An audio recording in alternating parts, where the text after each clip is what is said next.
Évangélisation, psaume 27. Le Seigneur est ma lumière et mon salut. Bien-aimés frères et sœurs, il y a des saisons où la peur parle plus fort que l'espérance, où l'obscurité semble gagner du terrain, où l'âme se demande en silence comment continuer, comment tenir debout, comment avancer quand tout semble fragile. Le psaume 27 est une parole prononcée dans ces saisons-là. Ce n'est pas un texte théorique, c'est une confession de foi née au milieu du combat. Le Seigneur est ma lumière et mon salut, de qui aurais-je crainte? Le Seigneur est le rempart de ma vie, de qui tremblerais-je? La lumière ne nie pas l'existence des ténèbres, elle les traverse. Dire que le Seigneur est ma lumière, c'est reconnaître que même lorsque je ne vois pas encore l'issue, Dieu éclaire mes pas, Dieu empêche la nuit de m'engloutir. Le salut n'est pas seulement une délivrance future, il est une présence actuelle. Le Seigneur est le rempart de la vie, une protection stable quand tout semble instable. Quand des méchants s'avancent contre moi pour dévorer ma chair, ce sont eux qui chancellent et tombent. Les attaques existent, les oppositions sont réelles. Les paroles blessantes, les accusations, les menaces visibles ou cachées font partie du chemin. Mais la parole déclare que ceux qui s'élèvent contre le serviteur de Dieu ne tiennent pas devant sa présence.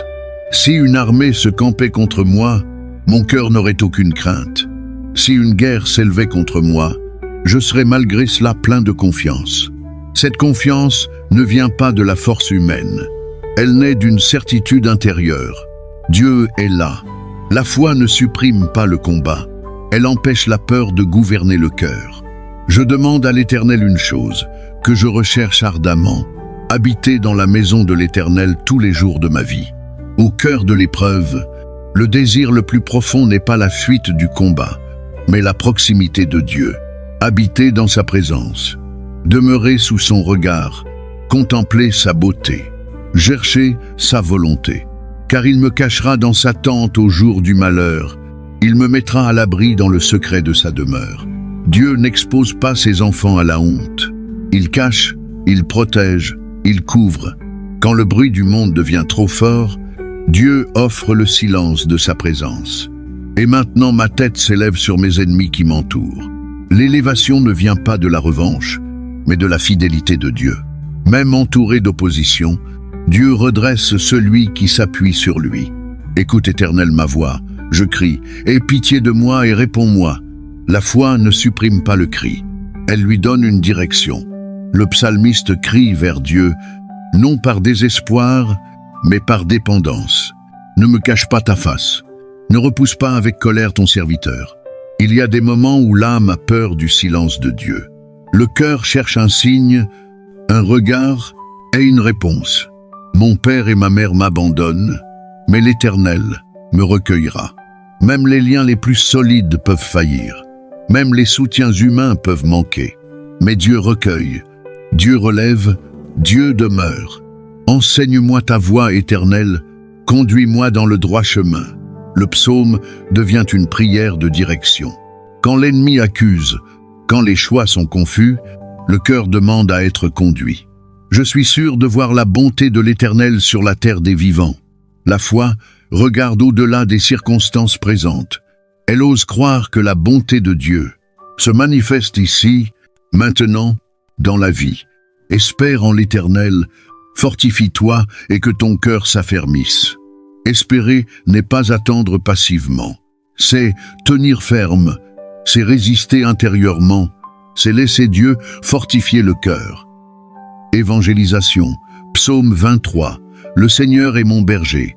Bien-aimés frères et sœurs, le psaume 23 n'est pas seulement un chant ancien, c'est un message vivant, une évangile de confiance, une déclaration de foi pour tous ceux qui marchent dans l'incertitude, la peur ou la fatigue intérieure. Le Seigneur est mon berger, je ne manque de rien. Dès les premiers mots, Dieu se révèle non comme un juge lointain, mais comme un berger proche, attentif, engagé dans la vie de ses brebis. Dire « Le Seigneur est mon berger », c'est proclamer que ma vie n'est pas abandonnée au hasard. Même quand je ne comprends pas, Dieu conduit. Dans un monde où beaucoup manquent de paix, d'amour, de repères, le Seigneur annonce ici une vérité puissante. Celui qui se laisse conduire par Dieu ne manque jamais de l'essentiel. Il me fait reposer dans de verts pâturages. Il me conduit près des eaux tranquilles. Voilà l'évangile du repos pour les âmes épuisées. Dieu ne nous pousse pas à courir sans cesse. Il nous invite à nous arrêter, à respirer, à guérir. Les verts pâturages sont les lieux où l'âme se restaure. Les eaux tranquilles sont la paix que le monde ne peut donner. Frères, sœurs, si ton cœur est agité, si ton esprit est troublé, sache que Dieu connaît l'endroit exact où ton âme peut se reposer. Il restaure mon âme. Il me conduit dans les sentiers de la justice à cause de son nom. Voici une bonne nouvelle. Dieu ne se contente pas de nous consoler. Il restaure, il redresse, il reconstruit ce qui a été brisé. Même quand nous avons pris de mauvais chemins, il ne nous rejette pas. Il nous ramène. Ce n'est pas parce que nous sommes parfaits, mais à cause de son nom, à cause de sa fidélité. Quand je marche dans la vallée de l'ombre de la mort, je ne crains aucun mal car tu es avec moi. Voici le cœur de l'Évangile. Dieu avec nous. Il ne promet pas l'absence de vallée, mais il promet sa présence dans la vallée. La maladie, l'épreuve, le deuil, la peur, l'échec, tout cela existe.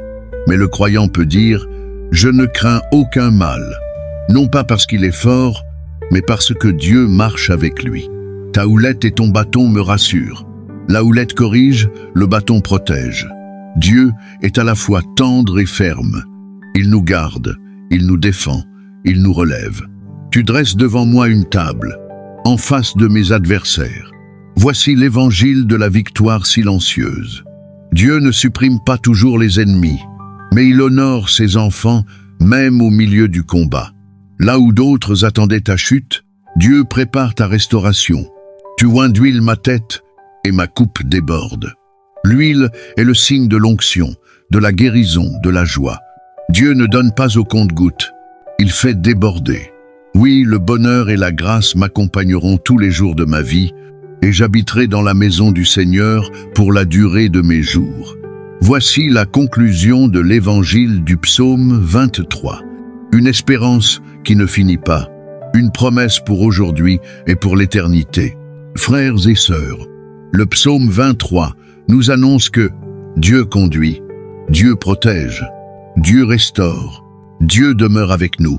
Et cette promesse trouve son accomplissement parfait en Jésus-Christ, le bon berger, celui qui donne sa vie pour ses brebis. Si tu écoutes cette parole aujourd'hui, sache que le berger t'appelle, et il ne t'abandonnera jamais. La parole de Dieu nous conduit dans le psaume 91, un psaume puissant, vivant, actuel, un psaume qui traverse les générations parce qu'il révèle le cœur protecteur de Dieu. La Bible déclare « Celui qui demeure sous l'abri du Très-Haut repose à l'ombre du Tout-Puissant ». Demeurer sous l'abri du Très-Haut, ce n'est pas seulement croire en Dieu de temps en temps, ce n'est pas seulement prier quand tout va mal.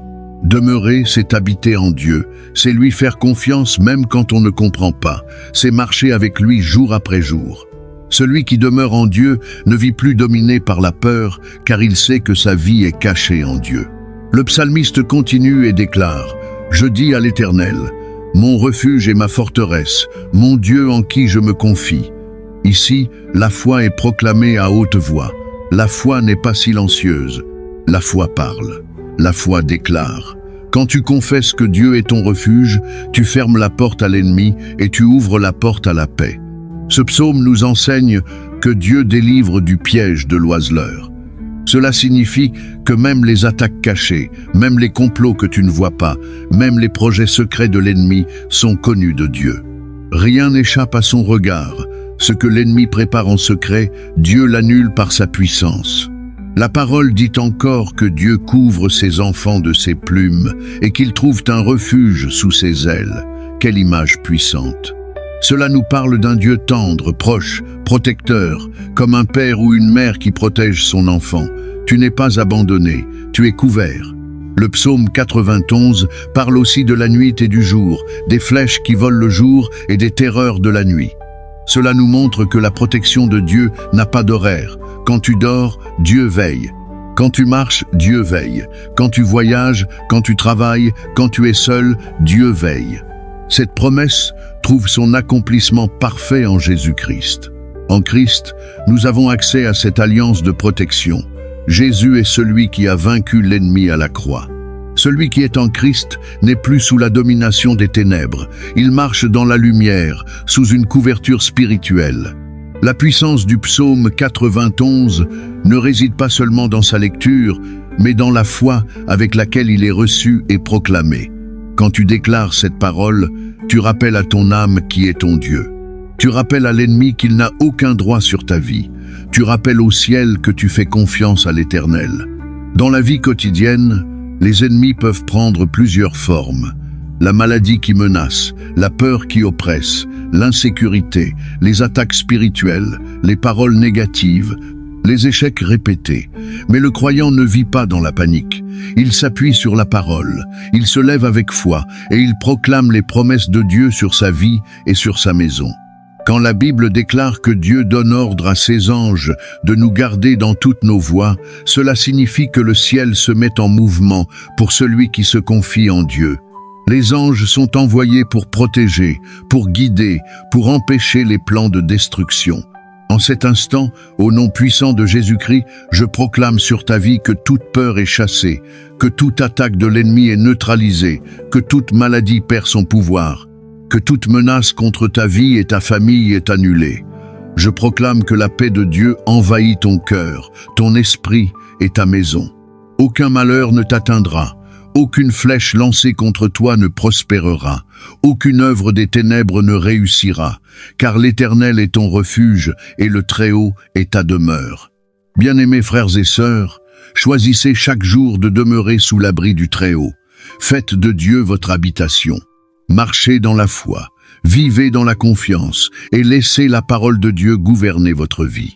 Que le Seigneur vous bénisse abondamment, qu'il vous garde sous ses ailes et qu'il vous accorde une paix qui dépasse toute intelligence. Amen.